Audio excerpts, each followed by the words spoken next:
Welcome everyone to my channel. Today we're doing reading for sign of Leo, and keep in mind that this does not resonate for every Leo. If you'd like a personal reading, it's going to be the first link in the description down below. Repeat that. First link in the description down below for a personal reading. You also find much other things there in the description. You can find my Etsy shop, which has my tarot and my oracle cards on there. A bunch of things there on my Etsy shop in the description down below. You should definitely go check that out. Usually have a sale going on. You also find my shirt store, my website, different social media platforms I'm on, as well as Patreon. All that's in the description down below. If you'd like donating to the channel, feel free to do so. I do appreciate donations here. So, Leo, let's see what Spirit has in store for yourself. What Spirit you are connecting with. Card falling out, but let's pull a couple more. You have number 1 with Geb.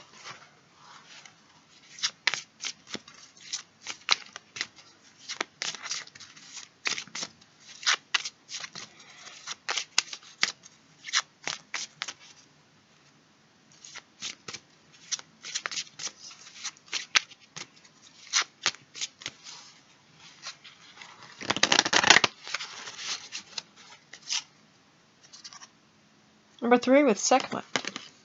Alright. For being a lion goddess. Makes sense. We have number 8 with Mofdet. Alright. Now, that's about as many as I'm going to pull here. If I pull any more, that these, it's going to take a very long time. Alright, I don't want to be sitting here forever.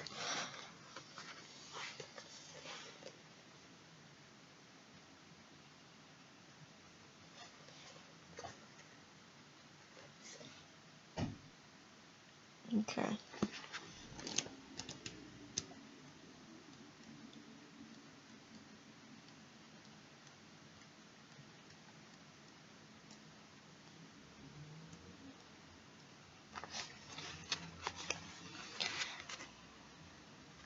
Sekhmet is the great lion goddess, the fierce twin of Bastet, and as her name implies, Sekhmet is a scorching, destructive power of the sun. She is strong, mighty, violent. She's not gentle. Where Bastet is said to drink milk, Sekhmet drinks blood. Where Bastet is the germinating warmth of spring, Sekhmet is the power of the sun at its height. Sekhmet is depicted as a woman with the lion's head surmounted by the solar disk, circled by the Uraeus. She holds a lotus scepter. In the form of the serpent goddess, Sekhmet took up her position on the head of her father Ra, to become the Eye of Ra, in the fight against Sekhmet is the fire, which destroys him in her form of eye burning the enemy. It is easy to see why throughout Egyptian history Sekhmet was regarded as a power to be invoked to protect the good and annihilate the wicked. In the card, 2 figures fall away beneath her, indicating the negative or dark side of the individual that is destroyed, or rather transformed by her fire. In one myth, Ra ordered Sekhmet to go out and punish the human race because they had turned away from their worship of the spiritual principles and embodied in the Naturu. She went on a rampage, killing everyone in her path and stopping her slaughter only long enough to drink the blood of her victims. Finally, Ra, afraid she would kill the entire human race, devised a plan. He ordered the gods to mix mandrake with beer, and during the night, they flooded the land with this potent brew. When Sekhmet came out in the morning, she began drinking the beer mixed with the blood of her victims. She became drunk and happy and stopped her killing. The destructive power of Sekhmet is the precipitation of the fire of the sun. The cosmic fire snake, which when awakened as a third eye, destroys all enemies and demons. Sekhmet is also called flame, is fire of enlightenment, the fire that redeems the soul of the dead, liberating it to become the star of heaven. To understand her function better, we turn to the word Sekhem, from which the name Sekhmet is derived. Alchemically, Sekhem is a third power, or a third agent of becoming. Sekhmet's male counterpart is Ptah, master craftsman who formed the world and the heavens. Sekhmet is the cosmic power, or Shakti, who empowers Ptah's work of creation, and is this transmission of power that is shown in some representations as Sekhmet placing her hand on the back of the god's head. The back of the head is the center of primal creative energy, and once activated by the fire snake's arousal, The mind opens to perceive the other dimensions, other universes. Sekhmet was identified with many other goddesses, in particular Het-Hert, Tefnut, Neith, and Mat. As Thoth is considered to personify intelligence of Ptah, so Mat was seen as the intelligence of Sekhmet. Tefnut is closely allied with Sekhmet in her lioness form, and they both express the generative quality of fire, although Tefnut in earlier phase represents the moist rather than the burning heat. It is with Het-Hert that Sekhmet is most closely linked, and Het-Hert is described as the female matrix in Sekhmet. In later dynastic times, 4 lioness-headed goddesses were assigned to the 4 directions of space. Sekhmet and Bastet belonged to the west and east, respectively, and Nekhebet and Nugent were the goddesses of the south and north. While many of the statues of Bastet were painted green, Sekhmet was always associated with red, the color most associated with the female creative principle, and the flashing brilliance of Sirius, a powerful protector, lust, passion, fire, and strength, magical power. So you have this goddess here with you, Leo, connecting with you.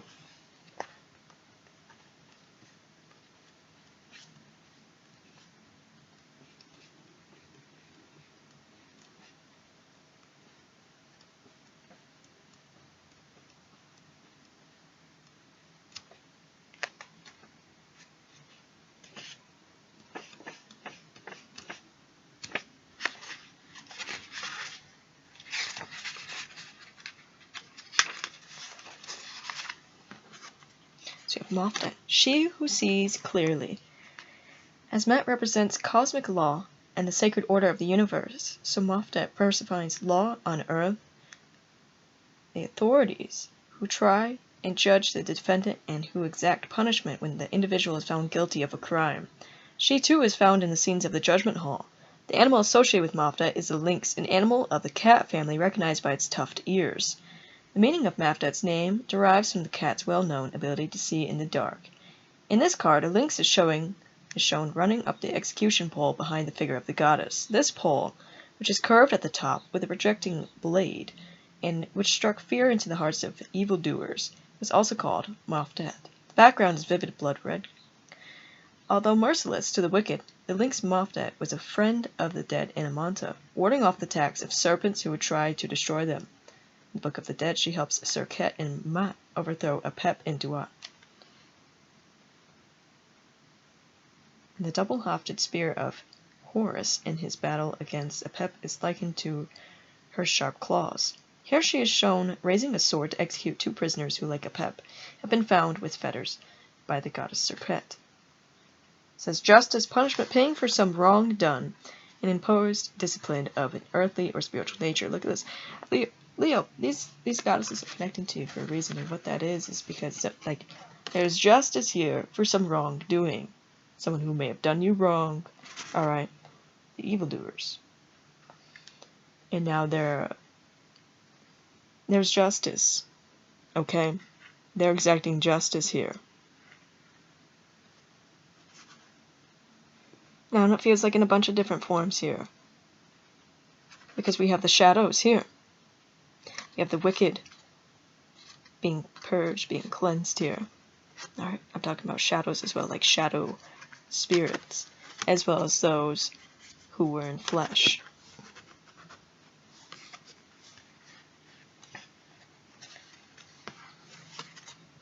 We have Geb.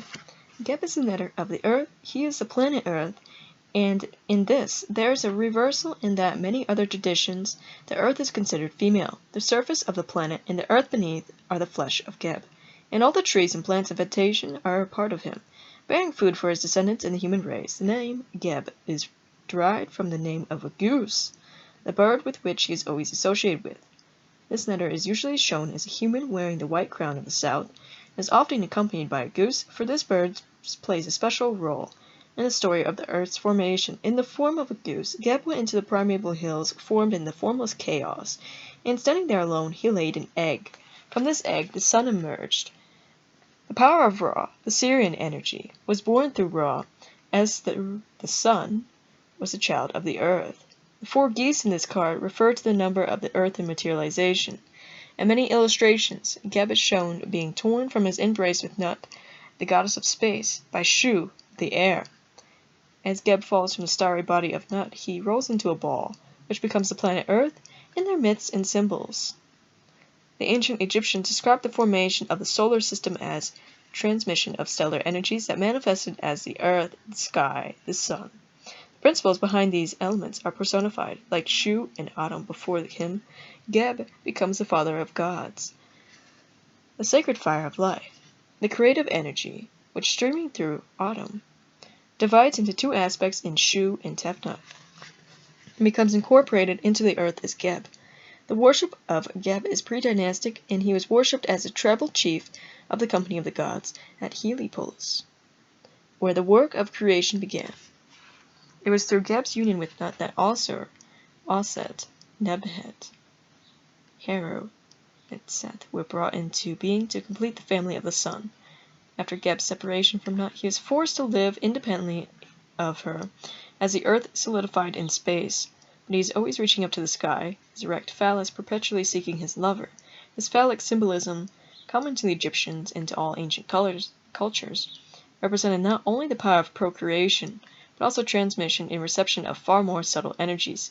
In Geb's case, attracting and absorbing the stellar energies from the body Nut, Egyptian obelisks were precise tools for this transmission and reception of cosmic energies constructed in phallic form. And often crowned by the solar disk, Geb represents total devotion to Nut. Separated from her, he is like the Chinese royal goose, a symbol of fidelity, of which it was believed that if its mate dies, the goose remains alone, rather than finds another. The egg that Geb lays in Primordial Hills is an interesting symbol that reoccurs through all the old myths of creation. The shell of the egg is likened to the earth's crust, the element that protects the germinating life, while inside is the ferment where the fire of life quickens, multiplying rapidly to create new form. Geb is colored green, which represents not only the color of the earth's vegetation, but also the grayish green that appears in decomposition and mold. The old egg has to die, like the sun each day, and be born again in a new form of life. A greater birth is preceded by a greater death. The souls of the dead beg Geb to open their jaws and their eyes, to loosen their legs, which are bound together. They seek the spiritual release from the body of matter. From the earth, they're also made to say in the Book of the Dead, I keep watch over the egg of the great cackler, I germinate it so.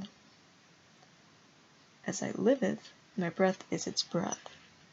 They identify with the egg about to crack open to release the new sun and the energy of Sirius. The sun god is born from the egg in the form of the Bennu bird, the original phoenix, being the soul of Ra, his continuously changing phases. This freedom of spirit is expressed vividly by Nut, who exclaims, the doors of heaven are open for me, the doors of earth are open for me, the bars and bolts of Geb are open for me. The pharaoh received his power of rulership from Geb, transmitted through Asur and then through Horus, so Horus is seen as a renewed form of Geb, and Geb's throne was given to Horus for his victory over Seth.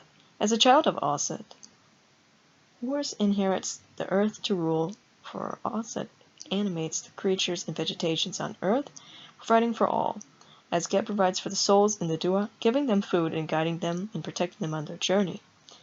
The goose's role as a watchdog is an ancient one. It says loyalty, materialization of one's plans, nourishment, and connection with the earth's energy. Okay, this is God here that you're connecting with. Alright. I feel like because you've been so loyal here, Leo, been so loyal here to the divine, your plans, what you've been asking for here, especially things in terms of justice, that's materializing for you. Alright, so let's get some runes, some charms for yourself.